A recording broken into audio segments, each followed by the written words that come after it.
Hello, welcome to another episode of Dan Does. My name is Dan, and today I'll be doing the dozens. Anyway, today is an episode in which I have no plan. I have a toy and I want to turn it into something. I just wanted to see how quickly I could turn this thing into another thing without any kind of plan or ideas, really. So let's see how this goes, shall we?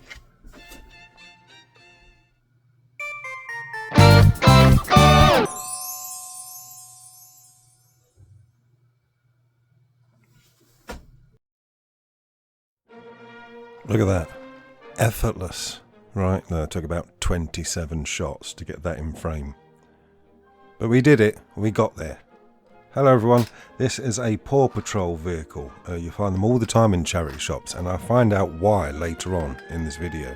Well, pretty soon actually. Coming up soon. Look at this thing. It's a dinosaur, I think. I don't know. There's tons of Paw Patrol vehicles. Paw Patrol's massive. I hate it. I hate Paw Patrol. I think it just looks shit. Sorry if you're a Paw Patrol fan.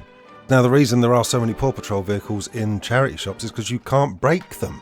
They're impossible to break. I don't know how. This took forever getting this thing apart. Prizing this thing apart. You have to find the one chink in the armour and then you can work from there. But other than that, these things do not break.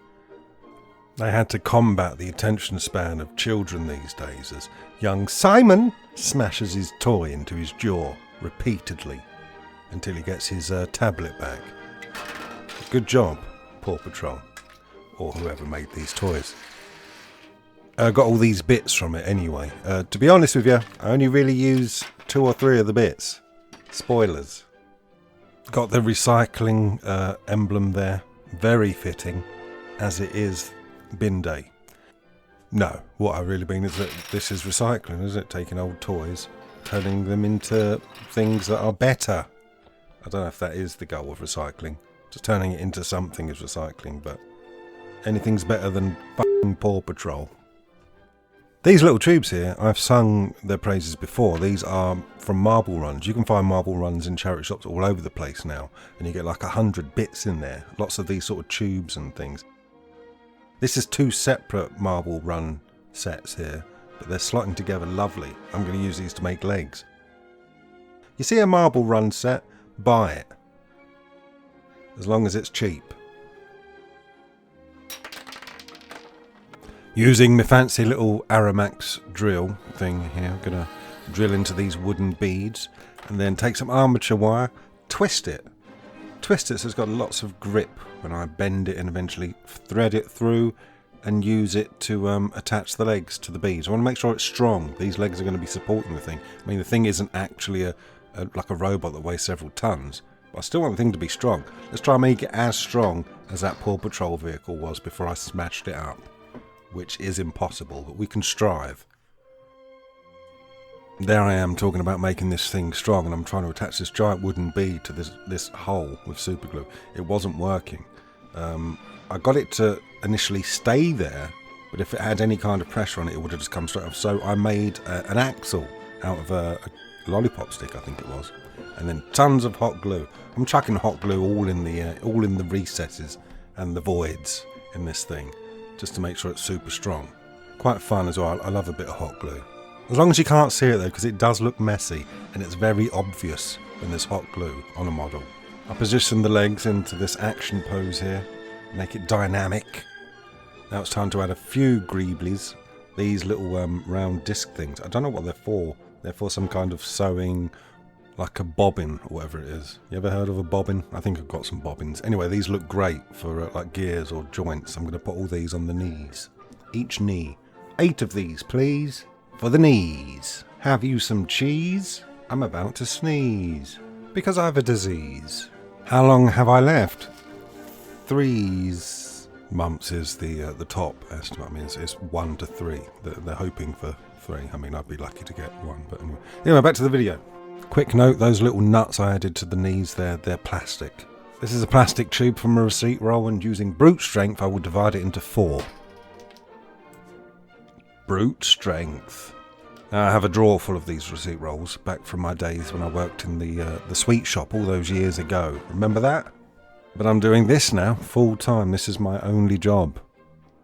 So if you can help, please do. Now it's time for the feet, and to make the feet I'm going to start with these what look like D20s. They're not D20s, they're made of wood. My thief, the arrow bounced off my thief's abs. Roll and let's find out. No, it didn't. Obviously winging this build as we go, but I decided I'm going to give this thing 3 toes on each foot, so I'm going to drill a hole. I'm going to use the ends of these tweezers, which are also remnants from the sweet shop. My mother still works in the sweet shop, so I get her to save these things for me. I'm going to cut these off and use these because they look like they've got grip underneath. Using a little bit of floral wire and some beads, these took a while. Now, while crafting, I tend to watch a videotape in my little TV there, and if you can guess the film, leave a comment below.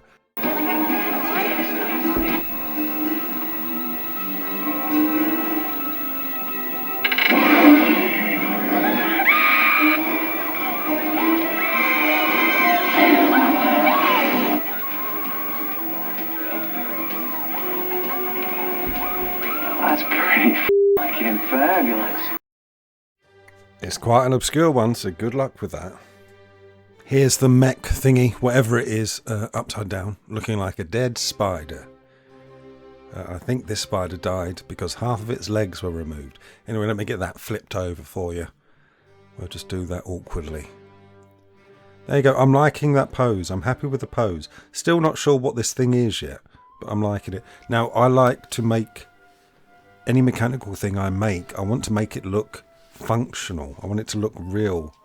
It doesn't have to actually look functional, but it has to give the illusion of being functional. So I'm going to add some pistons here with these little Lego pieces and a couple of Connect pieces. Finally, Connects and Lego together. Or fake Lego at least. It was incredibly fiddly getting those things on the underside of the knees, whatever that bit of the leg is called. I had to sand the round blue things to fit the tube by holding a bit of sandpaper to the tube and then rubbing the blue thing on it to get the right curve. They were very fiddly. I'm glad they're on there now, but geez, were they annoying. My God, would you look at the state of my fingers? That's super glue there. Wash your hands. There is some detailing on the bottom of the chassis of this car thing, and although normally we love detail, it's incredibly fake-looking detail. So I want to get this thing covered up with some thick card, and once the card is cut to size and slotted in, oh so satisfyingly, oh yeah, I cover the card in super glue to make it solid and give it a more sort of metallic, plasticky look. When I do this, I leave this model by an open window and I'll put on a mask, because lately I've been getting terrible super glue headaches. I think once you become susceptible to them, you keep getting them. Just the whiff of super glue gets these headaches going. So be careful out there. It's a dangerous business, this. If you're out in your local charity shop and you're thinking, is this a Paw Patrol vehicle? Because you can't see any other iconography on it, then look for this bone grid pattern that's on the thing. That's a sure giveaway. And then if you use it to scratch build with, get that covered up straight away. It's horrible. I'm so sorry. I seem to be quite sweary today. I don't know what's wrong. It's time to add a little bit of detail. That is my favourite thing. I have a few friends call me Detail Dan to my face when they see me. Otherwise, it's probably something else. Now, I want to make like a grid thing. What's the thing on the front of a car? The mesh thing. Well, I'm using a bit of wire mesh in front of a plastic grid that I don't know where this plastic grid thing's from. I think it's... Oh my God. Sorry, I've just eaten like 6 sausages and it's repeating on me. They were big sausages. Anyway, I don't know where I got the plastic grid thing from, and it slots in there lovely. I'm sure you'll agree. You know, it's amazing I ever got a girlfriend, isn't it, when you think about it? This thing here is from a shower curtain. I bought these in bulk. They were just like little loopy things for a shower curtain, and this is a little wooden cotton reel, and I'm going to make a winch out of this. And this is an example of the classic, and here's one I made earlier. So I've got a little hole behind the curtain rail thing there for a chain that can wrap around the cotton reel. I'm going to get the chain from just above my little drawer thing full of chains, and gonna use a plastic hook from my junk bot collection. The junk bot pieces I've used many times on this channel. This here be a toxic waste barrel. It's a sweet.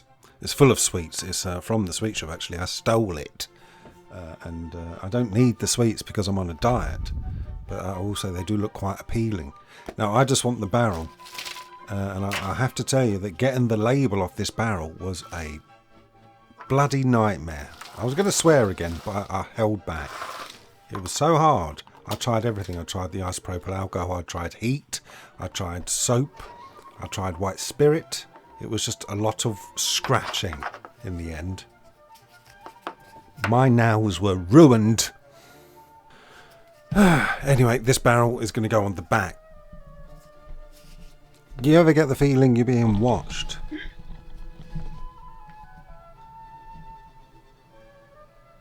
Anyway, this barrel will fill a nice void on the back there, and I've decided it's going to be some kind of giant water tank. This vehicle is going to be transporting stuff. It's like a transport vehicle, basically a van with legs. I'm very happy with this. I made two little sort of hose ports there with little levers on the side as well. Also using some more fake Lego. It's this weird arch shaped underneath that fit the barrel perfectly. It was the perfect circumference. So when things like that happen, it's like, yes. This is a little strip of blue EVA foam. I'm just going to add a few sort of patches of this in places just to give it a bit of detail. A few more raised areas. But I don't like to use too much of it because I don't think the thickness is really in scale. Meanwhile, my daughter was around, Beth Builds, as she calls herself, and she wanted to make a short film of some kind. So we made this.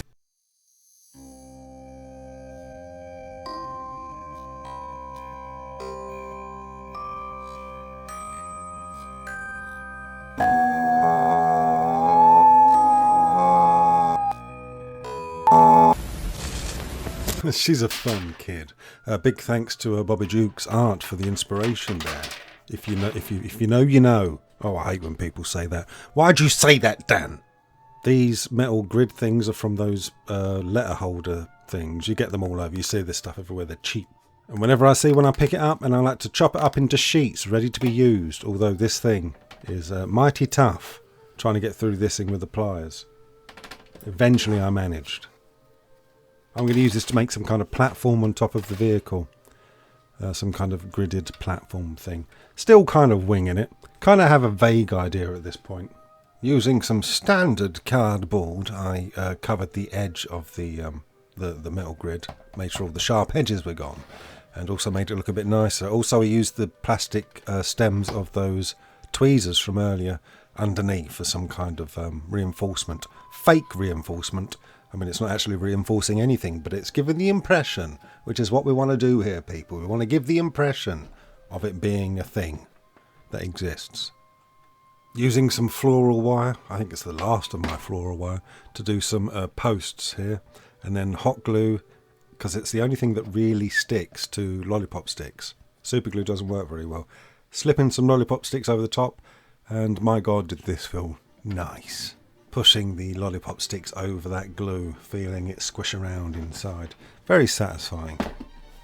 This is my box of wood, and as I've said many times on this channel, I love wood. I was looking for some popsicle sticks, I suppose you'd call them, but I realised I didn't have any. I don't know how I can not have popsicle sticks, but thankfully I went for coffee stirrers instead, because I think if I went for popsicle sticks, the planks would have been far too big. Hello, I just wanted to have a quick word with y'all. God, I really need to get this cut. Look at that grey. Just sharing some thoughts I've had. I've noticed that over the Christmas period, I've had a lot more sort of negative comments, what you consider trolls, maybe. And I mean, I'm not offended, I'm not bothered about it. It's just I've noticed that there's been a lot more. So I'm wondering, is the Christmas period a particularly depressing time for a lot of people? Is that why there's more sort of negative comments going on? Anyway, that was my first thought. And if you are depressed over the Christmas period, I'm sorry. I'm sorry you feel that way. I quite enjoy Christmas. That's probably not helping, is it? Also, the other thing that I wanted to discuss with you is I've had a few people sort of offering to edit my videos and saying, like, why have you done this in your edit? Why is it blurry? Why is the camera shaking? Because I've made it that way. My channel is a handmade channel, and that's what I want reflected in my editing. All of it is a choice. It's an active choice. None of it's a mistake. Do you think I wouldn't notice if the bloody camera was out of focus? I do it all on purpose. I'm going for a handmade video. The things I make are handmade. It's my style and I like it. And if you like it, leave me a comment below. If you don't like it, leave me a comment below. So taking the coffee stirrers, rough them up with a rasper. Tried to be gentle with them, and then made like a barnyard tractor fence thing. It's looking like a farmyard vehicle right now.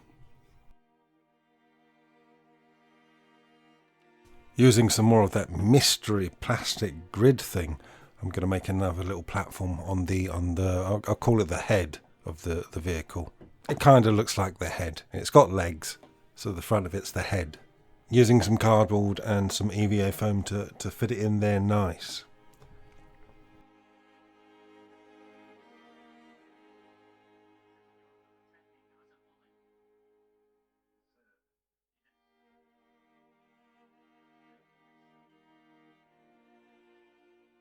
Full of satisfaction, this build. Now, a running theme with my videos, if you've been watching for a while, is I like to take plastic coated paper clips and I like to bend them into sort of staple shapes and then stick them all over my mechanical builds. I don't know why, I just like the look. I think they're supposed to be some kind of bumper or sometimes steps or handles for if people are climbing up the thing. Anyway, whatever they're for, I think they look good. So I just have to drill a couple of holes, slot them in, super glue them. You can see it. It's happening here in a 4-way split.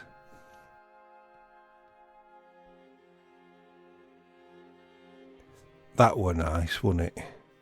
Now, the same as the plastic coated paper clips step, I tend to always do a wire step as well. So I'm going to be using these two different gauges or thicknesses of garden wire. Garden wire is just a thick rubber wire that's coating an armature wire. And it takes paint rather well, and it's quite easy to manage.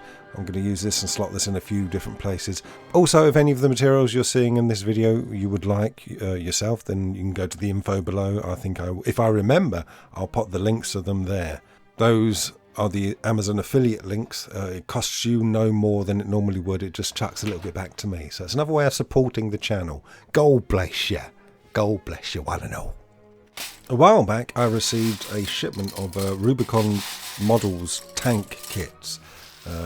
I've never ever built the tank, but I've used them many a time for parts, like these parts here. They add some great detail to a build. You might think this is cheating, but so is using a toy, I suppose, in the first place. Also, since making that ghost video, my daughter has changed slightly. There's this lovely little creature I made for out of some polymer clay, and when I found it the other day, an eye was missing and blood was dripping from the eye socket. I had no idea she'd done this. It was her secret. Using some semi-demi spherical beads, gonna do some rivets and bolts here and there. A lovely line of this stuff here. Using my art shiv, gonna give them a good stab, then dip them in some super glue and then apply them. Back in the old days, used to do entire montages of this, adding rivets everywhere. Now you get 4. That's your limit. The power of the sun in the palm of my hand. This is a pyrography tool. Going to use this to do dents and scratches and all that kind of thing. This is the final run here. We're going to get all this done, and then it's ready to prime. The most glorious moment in any scratch builder's life or something.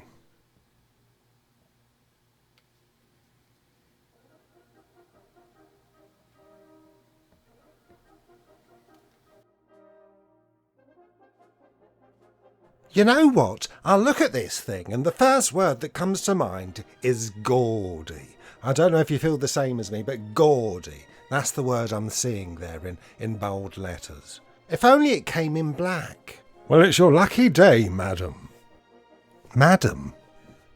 All stupid voices aside, my God, did that feel good. Look at it, it's one thing. It's not a mismatch of colours and bits stuck together. Now it's a machine. It's a whole thing. It's a creation of its own. Painting. Painting. We're on to the painting. As per the usual. Never said that before in my life. Unless I said it on a previous video, in which case I'm a liar. I'm sorry. Going to start with a coat of brown, which is the rust layer, and then do an overbrush of, I think it's dark aluminium is the paint I'm using. It's a very watery paint. It's a Vallejo paint. Now I thought long and hard about what colour to paint this thing, and eventually I landed on a sort of turquoise.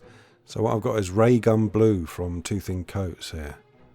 And I'm thinking, because I want this thing to be nice and bright and colourful, going for the Studio Ghibli aesthetic still, this colour would be perfect. Going to be doing a lot of split screens and, you know, 4-way splits and all that while I do this painting bit, because it's not really about the painting techniques. It's more about the colours, and you can see the colours with your eyeballs, so you don't really need me to sort of point out what I'm doing. But I will sort of go into a bit of lore, I suppose, on what this thing is and how it fits into my world that is inhabited by horrors that have been around for hundreds of years and are no longer horrors. They're just another type of creature or another beast on the planet that we are just used to, the few of us that had survived. For more of the lore, go back to the other videos. It goes into all that stuff there. But anyway, this thing is a sort of a transport, like a mule, like a robotic mule, I suppose. Originally it was manned by a person or two, but the horrors would be attracted to this thing as they are to any sort of kind of meat, being the terrible carnivores that they are. So now this thing is unmanned, and it travels from a village to another village. That's why it's got the big long legs. Compared to a human, this thing is quite huge, and it can carry a shit ton. So they program this thing to go from one village to the next, trodden along, maybe sort of knocking down trees as it goes in this planet that is overgrown now. And unless there is another sort of human tribe that will try to intercept this thing and take it down, it'll make it there in one piece, assuming it doesn't break down of like natural causes. If you can have natural causes with a machine. Anyway, this thing is called the Slogger, just because it's doing a slog. Slog is a long, arduous trek. This thing's doing a long, arduous trek with its 4 feet. The Slogger. Not much lore, but it exists in the world now. Ain't nothing you can do about that, right? It's there. Thinking about this thing, it is huge, and it's basically a walking tank. So even if another tribe were to attack this thing, it's going to be quite difficult to stop this thing in its tracks. You can't really climb up those legs as they're moving around. Pretty impenetrable. I suppose you could aim for the flammable red gas canisters on the side, but even then that's just going to burn the thing up. I imagine there's storage inside the thing. That's what the wheels on the what look like eyes on the side of the thing. They're little vaults. I mean, the monsters don't give a crap. This is just a walking tree as far as they're concerned, and they don't care about the trees. On a side note, the opposite colour to the blue-green sort of turquoisey colour I used is orange, so I'm going to do some orange accents on the knees mainly, and a little bit on the face. It took me a while to decide how much of this to paint orange and how little. Originally I was just going to do one knee, and I thought, no, I think I've done that before. On the Bot Bash there was like just an orange patch on the shoulder. So I want this thing to be colourful. Remember, we're going for Ghibli.